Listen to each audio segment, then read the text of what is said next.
The 6-lane corridor project has attracted a lot of comment and some cynicism. Some have called it a dream, adding that dreams are not supposed to materialize into reality. I beg to differ.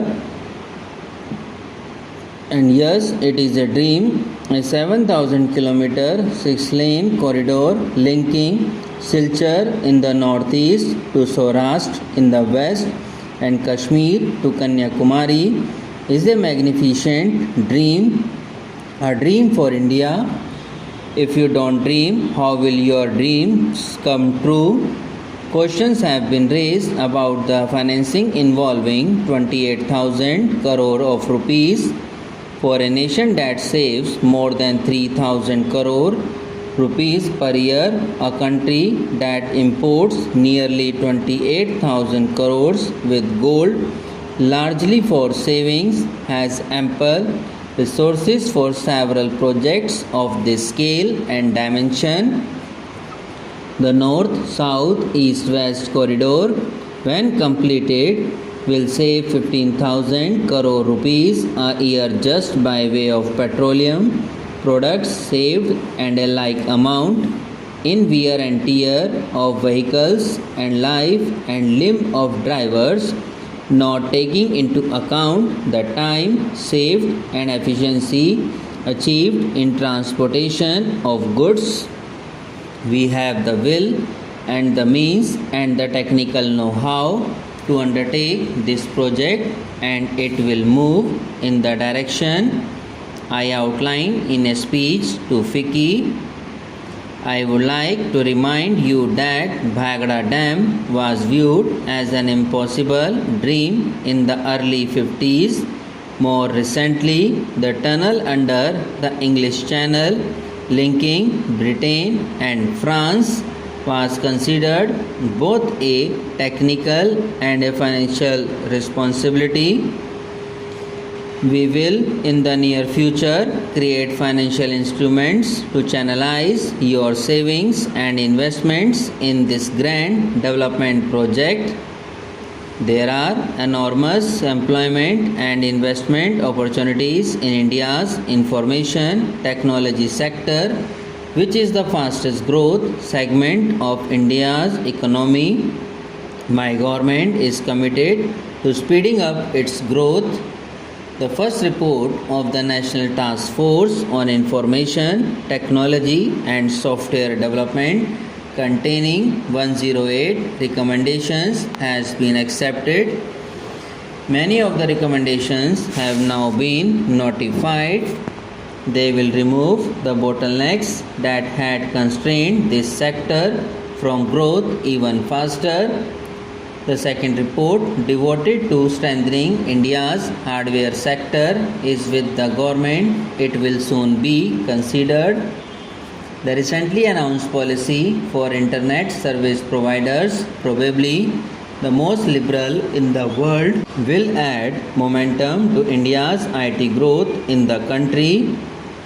The telecommunications is a vital infrastructure for the development of the country economy. We have taken a series of measures to open this sector for private investment and provide a level playing field.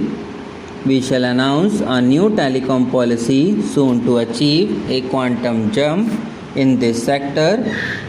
The Global Mobile Personal Communications Service has already been permitted, and the Iridium project has been launched on November 1st as scheduled. It is worth noting that out of our 4,000 crore of rupees foreign direct investment inflow in telecom since 1991, almost 50% has come during this year. This is an indication of the immense investment opportunities and the improving investment climate in this sector. Government has often been criticized, and rightly so, for being long on policy pronouncements and short on implementation. We shall endeavour to correct this imbalance time-bound implementation of all decisions shall be demanded and obtained. Government shall enforce accountability for laxity and delay. Effective interministerial coordination shall be ensured so that important policies are quickly translated into action. You shall not find us wanting in this regard. The sustainability of economic reforms is crucially dependent on equitable distribution of the benefits of growth. We have no doubt that we have to cut through the volumes of complex regulations which we have accumulated over the last 50 years, reduce political and administrative interference, and allow the innate entrepreneurial abilities of the Indian people to flower. The need for a learner and more efficient bureaucracy, curtailment of government expenditure, a transparent and targeted subsidy regime, and commercially viable public sector cannot be overlooked. We recognize that increased competition brings in greater efficiency, lowers cost of production, and provides more and better goods and service to consumers. However, the government also appreciates that a more market-oriented and less regulated regime does not imply an abdication by the state of its responsibility towards the poor and the disadvantaged. Our policy and programs will adequately reflect both these crucial concerns. Sustainability of reforms in any country is also critically linked to the popular support base of such reforms. The support base would be fast eroded if firms fail to deliver broad-based employment, generating growth, and make a perceptible dent on poverty. In this context, I am happy to say that reforms in India have indeed been successful not only in preserving this popular support base but in strengthening it further.